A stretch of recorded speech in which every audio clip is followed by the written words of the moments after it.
Hi, magandang araw sa inyong lahat. Ako nga pala si Story Girl. May ikikwento ako sa inyo tungkol sa naranasan ni itago na lang natin siya sa pangalang Andrea. Si Andrea ay lumaki sa kanyang lolo at lola sa bukid. At isang gabi iniwan ako ni lola dahil may gagawin pa ito.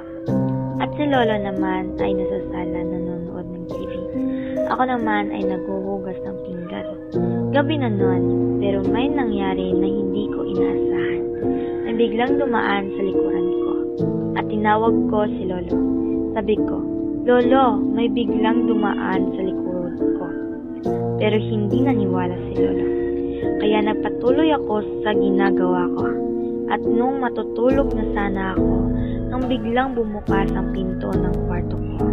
Hindi ko alam kung hangin ba or kung ano. Pero nung lumabas ako, may nakita akong babae na walang ulo. Tinawag ko si lola at dun na naniwala si lolo. At may binigay sa akin si lola na parang kwintas at sinuot ko ito. At noon wala na akong nakikita ng kung ano-ano. Hanggang ngayon hindi ko pa rin malilimutan ito.